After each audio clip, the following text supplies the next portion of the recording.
Hey lore lovers, Terra here with another tale. Have you noticed lately it's winter time? Everything is freezing cold. There's snow everywhere. Everything is dead and colorless. Why is that?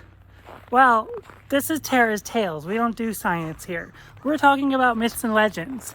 And I'm going to tell you today the tale of Persephone, one of my favorite myths from Greek mythology. And it explains the seasons and why we have winter. So let's go inside and I'll tell you all about it. Hey, lore lovers. Today we have. Hey, wait a minute. You did a whole intro without me. You were asleep. Was I, Terra? Was I? You can do the ending if you're really that upset. I am that upset, but I don't want more responsibility because of it.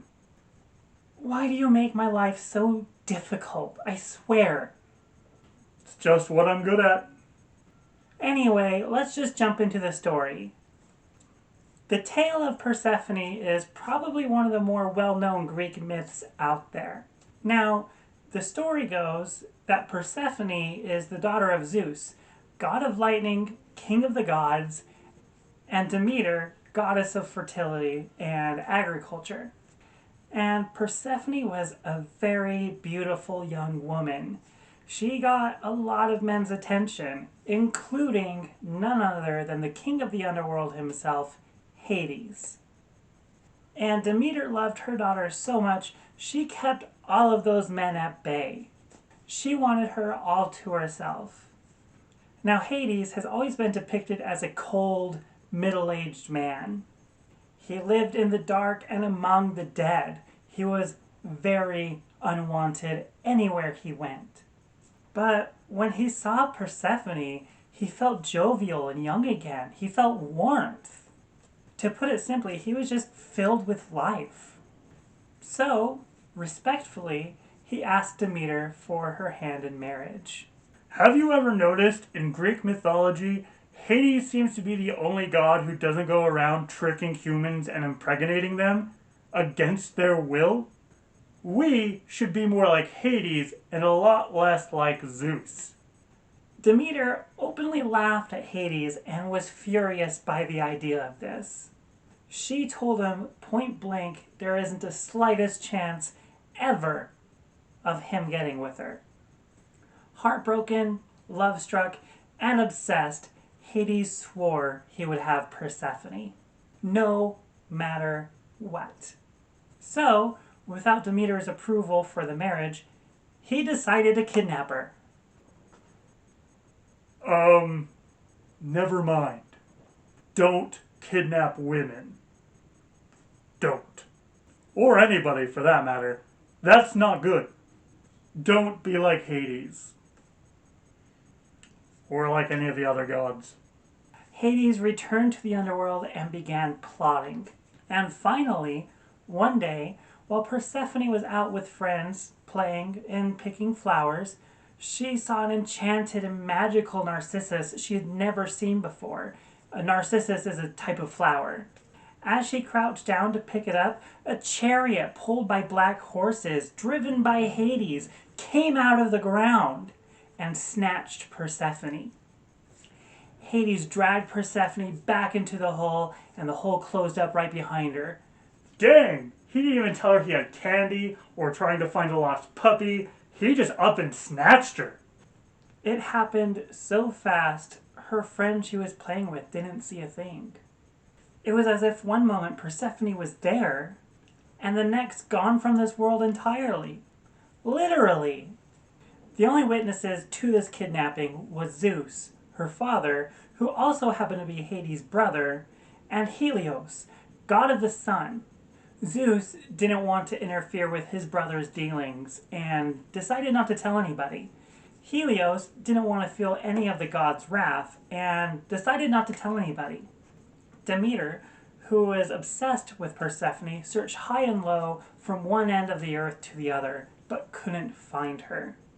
Almost giving up, she finally sought out Helios for help. Helios, being the god of the sun, could see everything whenever the sun was up. With fervent pleading and crying, Helios finally relented and told her what he saw. He even tried telling Demeter that it's a good thing Persephone is now the wife of Hades. She's now the queen of the underworld. That has to mean something, right? Well, Demeter didn't see it that way. The underworld was a cold and lonely place. The only other living thing down there, to her knowledge, was Hades. And they were surrounded by the souls of the dead. Not a very fun place. There wasn't anything bright and lovely there, just shadows and death.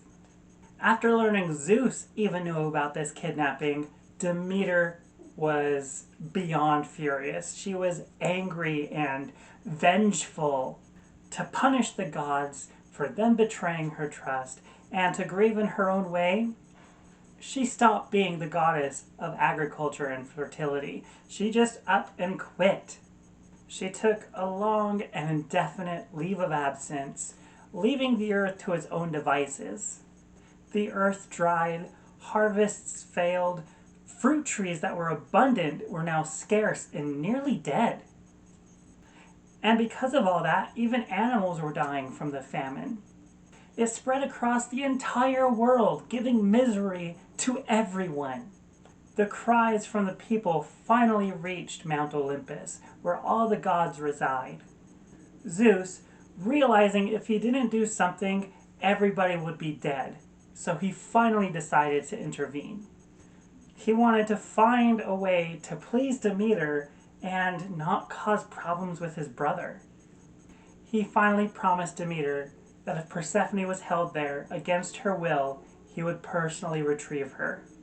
Otherwise, Persephone belonged to her husband. Belonged? Women aren't property, Terra. I didn't think I would have to be the one telling you that. Of course not. But this is Greek mythology. It's where women sometimes are only property. And there's a lot of incest and questionable moral activities, like kidnapping in this story. Now, Hades learned of his brother's plan, and so he decided to trick Persephone. She had hated her time in the underworld, crying day and night, wailing for somebody to come save her. And so, Hades gave Persephone a pomegranate to eat. That might seem like an innocent gesture, but a pomegranate in Greek mythology is the fruit of the underworld. Just having one or two seeds makes you long for the underworld, to be there, even if you're alive. Wait, are the Greeks saying the pomegranate is so disgusting that people who eat it pretty much want to die and long for death? Anyway, after eating the fruit, Persephone and Hades went to Mount Olympus. Zeus asked Persephone where she would like to be, and Persephone, under the influence of pomegranate, said she would love to be with her husband down in the underworld. Demeter erupted in fury. She knew Hades tricked Persephone somehow. She didn't quite know, but she knew this wasn't what she wanted. But Persephone gave her testimony and was now damned for the underworld. After threatening to never allow anything to grow on Earth ever again, Zeus finally came up with a solution for Demeter and Hades. It was a deal that pleased no one.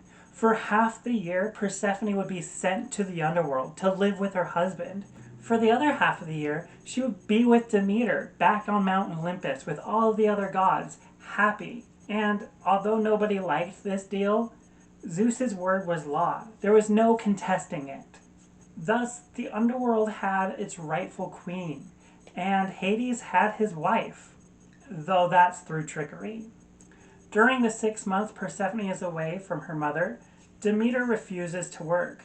Earth dries up. It grows cold as she longs for her daughter. These were for the months of autumn and winter, when the land isn't fertile and crops don't grow at all. But when Persephone would return to Olympus, the world would erupt in bright colors and life and abundance again, as Demeter was overjoyed with having her daughter back. And these are the months of spring and summer. Well, Lord lovers, what do you think? This story was made by the ancient Greeks to tell the reasoning behind the seasons, nature's cycle of death and rebirth. And although this winter seems especially colder, just a little bit longer until Persephone returns to her mother and life and warmth comes back to us. If you believe that. If you like this video, be sure to like and subscribe and hit that bell notification icon to be alerted for when the next video becomes available. I'm still trying to work on a video schedule, juggling everything else, so I apologize they haven't been as thorough and timely as I originally hoped. But until next time, lore lovers, stay warm.